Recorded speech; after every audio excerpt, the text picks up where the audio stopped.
ആദ്യം നോക്കുക എന്നുള്ളതായിരിക്കണം. രണ്ടാമത്തതാണ് social work.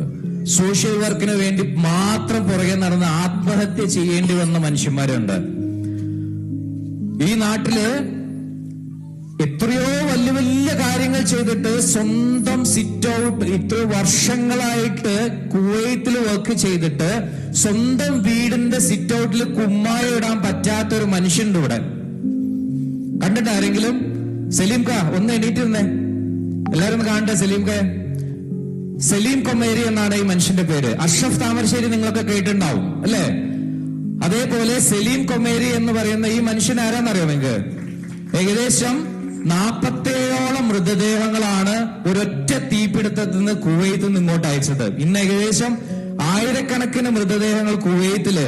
ഈ മനുഷ്യൻ 25 വർഷമായിട്ട് കുവൈത്തിൽ വർക്ക് ചെയ്യുന്ന, മനസ്സിലായോ? 25 വർഷമായിട്ട് ഒരു അറബിയുടെ കൂടെ ഡ്രൈവറായിട്ട് ജോലി ചെയ്യുന്ന ഈ മനുഷ്യൻ ഇന്നേ വരെ ഒരാൾക്കും ഫേസ് കൊടുത്തിട്ടില്ല. പിടിച്ചു വലിച്ചു കൊണ്ടുവന്നു അവിടേക്ക് നിങ്ങളൊക്കെ ഒന്ന് കാണിക്കാനായിട്ട്. ഹോപ്പില് പുള്ളിക്ക് താല്പര്യമുണ്ട് ജോയിൻ ചെയ്യാനായിട്ട്. ഞാൻ പുള്ളിയുടെ വീട്ടിൽ പോയി. 25 വർഷമായിട്ട് കുവൈത്തില് ഒരു അറബിയുടെ ഡ്രൈവറായിട്ട് ജോലി ചെയ്യുന്ന ആളുടെ വീടിന്റെ സിറ്റ് ഔട്ടിന് ഇതുവരെ കുമ്മായം പൂശാൻ ഈ മനുഷ്യന് പറ്റിയില്ല. കാരണം ഈ മനുഷ്യൻ ഒരു 5 പൈസ ഒരാളോട് മേടിക്കാതെയാണ് ഇത്രയും നാള് ഇങ്ങോട്ട് ശവം കയറ്റി അയച്ചുകൊണ്ടിരിക്കുന്നത്. നിങ്ങളായിരിക്കും ശവം കയറ്റി അയക്കാൻ ഇത്ര വലിയ പാടാണ്? ഒരിക്കലുമില്ല. വലിയ പാടാന്നുള്ളത് പുള്ളിക്കറിയാം. മനസ്സിലായോ? അതായത് ഓരോ മനുഷ്യന്മാരും ഓരോ രീതിയിലാണ് സോഷ്യൽ വർക്ക് ചെയ്യുന്നത്. നമുക്ക് ചെയ്യാൻ പറ്റുന്നതൊക്കെ ചെയ്യുന്ന ആൾക്കാരുണ്ട്. നമ്മൾ വിചാരിക്കും കാശുള്ളവന് മാത്രം ചെയ്യാൻ പറ്റുന്നതാണ് സോഷ്യൽ വർക്ക് എന്ന്. ഒരിക്കലുമില്ല.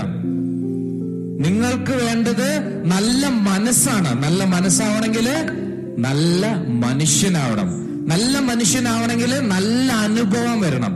എന്നെ പോലെ നല്ല വൃത്തികെട്ടവന് നല്ല അനുഭവം കിട്ടിയപ്പോഴാണ് ഞാൻ നല്ലവനാവാൻ ശ്രമിച്ചത്. ഇന്ന് ഞാൻ നല്ലവനാവെന്ന് ഞാൻ പറയുന്നില്ല, പക്ഷെ നല്ലവനാവാൻ ശ്രമിച്ചുകൊണ്ടിരിക്കുന്ന ഒരു വ്യക്തിയാണ്.